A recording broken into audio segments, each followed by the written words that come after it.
So yeah, so we have Kuslan, no, not Kuslan. We had Kokachin pretty much basically get raped by the stable boy to ensure that, due to the assistance and help of Empress Chabi, to ensure that pretty much Kublai's line biologically doesn't rule, but he still has an heir. Yeah. So besides that, we have this pretty much for part two of this final review of Marco Polo season two, episode three. It's pretty much, the episode pretty much primarily focusing on leadership, and with Jingham for one. Jingham's made strong and a very huge leap from season one. He's more secure in himself. He's a much better fighter, and he's much more in control of his emotions. He's able to earn the respect of one of the Mongolian tribes during a wrestling match, and I believe Arbit says that how that you are definitely a noble prince, and that your thieving father essentially can't be that bad. He still talks shit, but he lessened it a bit. He cut it down a tad, in volume. But yeah, we have this scene involving between Kuchulin and Horus. They talk about what makes a good leader. Kuchulin asks her brother, saying that, "Why do you think father go through the coals without burning?" He's like, he simply walks. You know, she was saying, "Do you think a leader can be pure and impure at the same time?"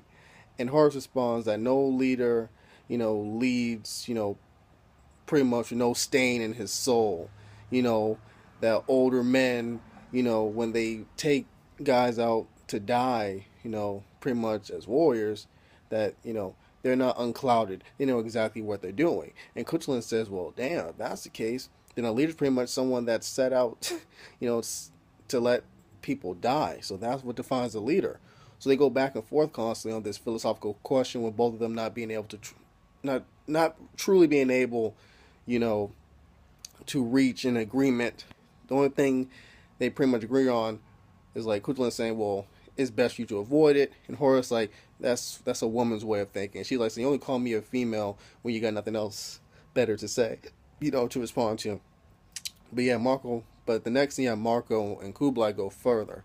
In the previous scenes, you have Marco and Kublai talk about bloodlines and all that stuff.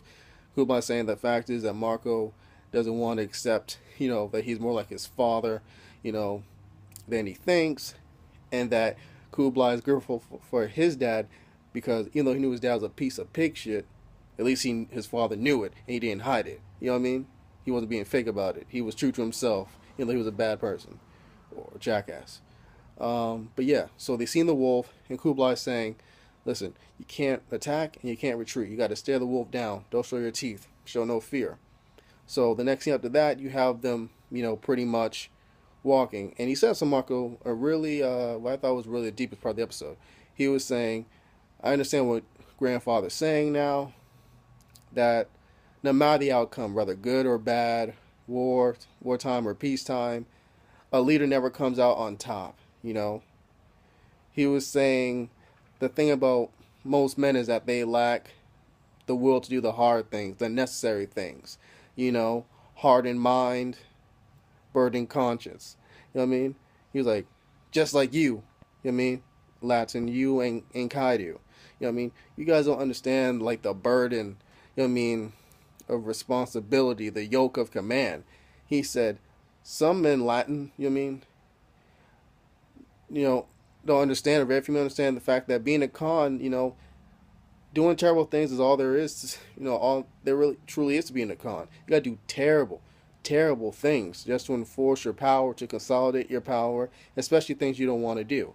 He pretty much reinforced that he didn't want to kill the boy, but it was a necessity. But he's saying, but Marco isn't man enough to take pretty much hardening back, to do the hard to make the hard decisions, the hard choices, the necessary thing.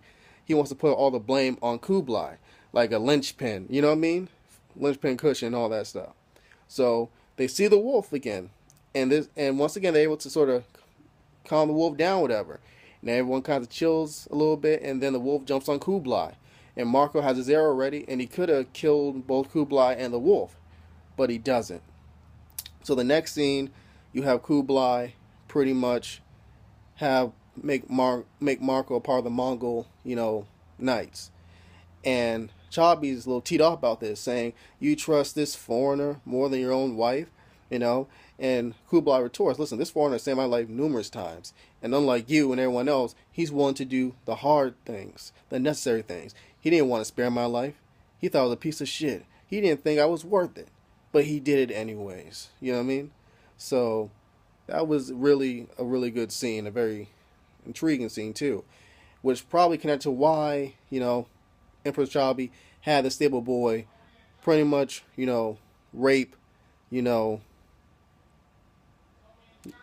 pretty much rape Kokichin. So yeah. Besides that, yeah, what else happened in this episode? We have Kublai pretty much had Maylene give him head, which is really fucked up the way he did it. Even though she is like the palace horse, like goddamn, like come on. We had Horus pretty much and Kuzlin meet up with Prince Jingham,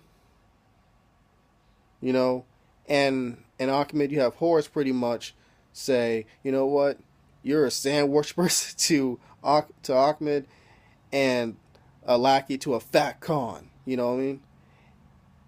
And a Chinese prince. Once again, an insult to Jingham. You have Jingham saying to Kuzlin, "I didn't expect this from you," and Kuzlin say, "You should have expected this from me." But Kuzlin wanted to leave. Horus kept on at it, and ended up cutting the freaking horse. That ended up breaking, Ahmed's leg because it landed straight on it, leaving them to die essentially. So yeah, that's all I have to say, about Marco Polo season 3, episode, 2 review. So yeah, like the video if you can, subscribe to the channel, and it's your boy Josh Vision. Adios.